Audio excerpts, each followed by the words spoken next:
Investasi bodong di Riau. Apa pendapat Profesor Dr. Yongker Sihombing, Sarjana Hukum, Sarjana Ekonomi, Master Hukum?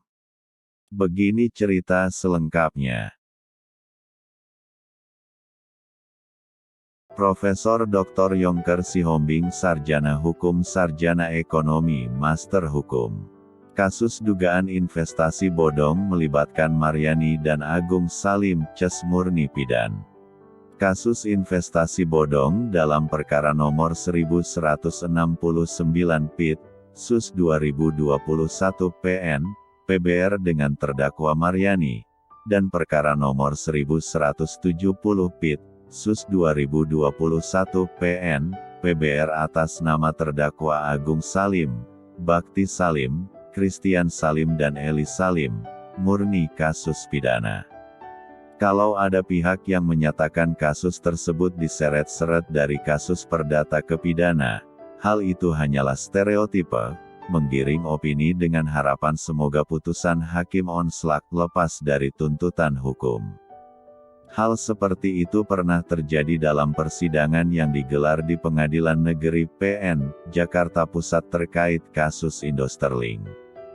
Dan kasus itulah yang dicoba dianalogikan Yunus Hussein saat memberi kesaksian pada persidangan beberapa waktu lalu. Namun Ketua Majelis Dr. Dahlan SH, MH saat itu langsung memotong penjelasan Yunus Hussein dan menegaskan, bahwa kekuasaan kehakiman di Indonesia independensi, tidak menganut jurisprudensi.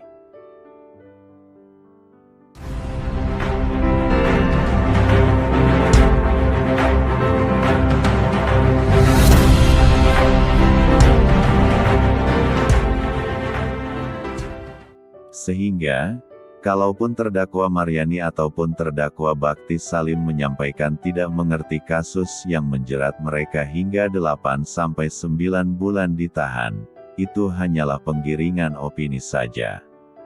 Hal itu disampaikan Prof. Dr. Yongker Sihombing SH, MH menjawab pertanyaan independensi.com melalui WhatsApp, menanggapi pledoi Maryani dan Bakti Salim dalam sidang yang digelar secara virtual Jumat 10/3 sore dipimpin Dr. Dahlan SH, MH dibantu Istiono SH, MH dan Tommy Manik SH.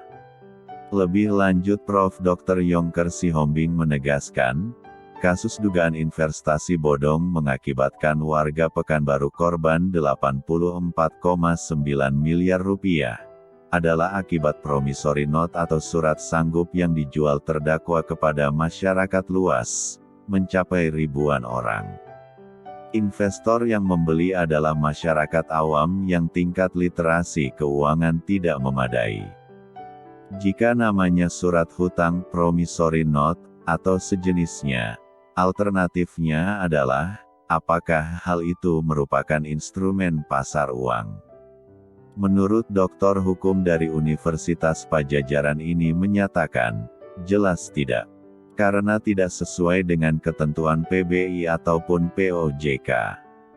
Alternatif kedua, apakah promissory note tersebut merupakan yang diperdagangkan di pasar modal berupa efek?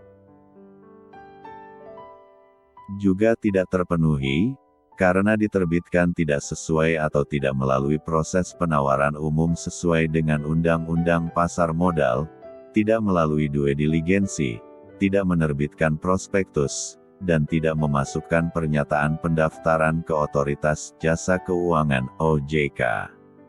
Lebih lanjut Yongker mempertanyakan, apakah promissory note yang diperdagangkan Maryani ataupun Agung Salim, Bakti Salim, Christian Salim dan Eli Salim melalui PT WBN dan PT TGP di bawah naungan Vikasa Group telah memenuhi kriteria surat hutang yang diatur dalam Kitab Undang-Undang Hukum Dagang (KUHD).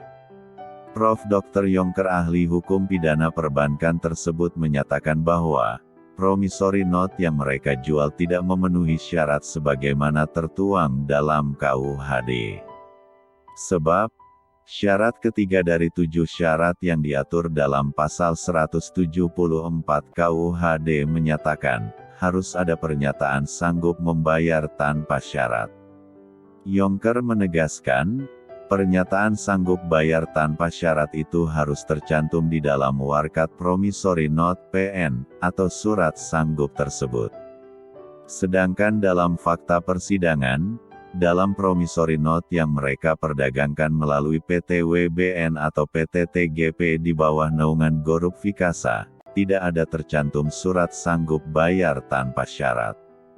Dengan demikian, apakah hal itu dapat digolongkan sebagai private placement? Ujar Yongker dengan nada tanya.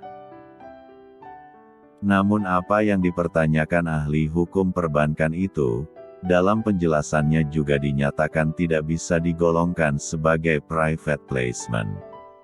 Karena jika private placement, maka promissory note harus dijual kepada 2-3 orang investor strategis, yang telah mempunyai hubungan saling mengenal dan mengetahui identitas.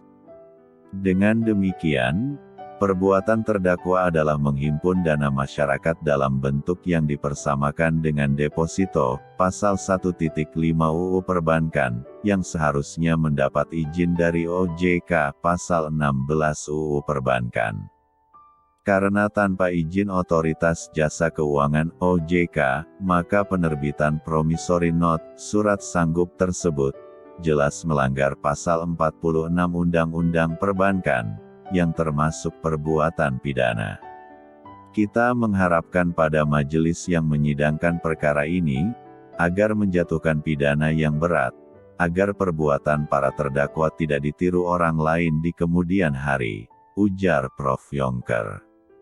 Sebagaimana diketahui, dalam sidang pledoi terdakwa Maryani dan Agung Salim CS yang digelar secara virtual di Pengadilan Negeri Pekanbaru Jumat, tanggal 10 Maret tahun 2022 sore, penasehat hukum Maryani dari tim penasehat hukum Yudi Krisman, secara bergantian membacakan pembelaan. Dalam pledoinya, penasehat hukumnya mempertanyakan JPU yang menuntut Maryani 12 tahun penjara ditambah denda 15 miliar, karena menurutnya, Maryani bukan pengambil keputusan di dalam organisasi PT WBN maupun PT TGP perusahaan di bawah naungan Vikasa Group. Bahkan saat Maryani diberi kesempatan membacakan pledoinya sendiri, di bawah linangan air mata, Maryani menyampaikan bahwa dalam persoalan dugaan investasi yang disebut-sebut bodong, pihaknya tidak berdosa, sehingga tidak patut untuk dihukum. Dari dulu hingga sekarang, keluarga kami tidak pernah berbuat tercela, sehingga mohon majelis hakim untuk membebaskan saya dari segala tuntutan, karena masih banyak tanggungan yang menjadi beban dalam pundak saya, ujar Maryani sambil menangis. Begitu juga pada sidang kedua perkara nomor 1170 PIT, Sus 2021 PN, PBR atas nama terdakwa Bakti Salim, Agung Salim, Christian Salim dan Elis Salim. Para terdakwa melalui pengacaranya juga beranggapan bahwa Jaksa Penuntut Umum, JPU, yang menuntut keempat terdakwa 14 tahun penjara ditambah denda 20 miliar subsidiar 11 bulan kurungan, adalah keliru. Menurut pledoi yang dibacakan secara bergantian oleh tim penasehat hukumnya bahwa, masalah Bakti Salim masuk dalam ranah perdata, bukan pidana. Akan halnya Bakti Salim yang membacakan pledoi sendiri dari ruang tahanan Sialang Bungkuk, Gobah menyampaikan, hingga saat ini mereka ditahan sudah 9 bulan, namun keempatnya tidak mengetahui di mana akar permasalahan yang dituduhkan kepadanya. Sebab menurut Bakti Salim, mereka tidak pernah berbuat salah sehingga tidak patut dihukum secara pidana, ujar Bakti Salim lewat sidang secara virtual yang dipimpin Majelis Dr. Dahlan SH, MH didampingi Estiono SH, MH dan Tommy Manik SH yang juga dihadiri Jaksa Penuntut Umum Lina Samosir SH, MH, Lastarida SH dan Randy Panalosa SH, MH. Maurid Simanungkalit, Independensi.com, dan dikabarkan TV Riau Bangkit dari Pekanbaru.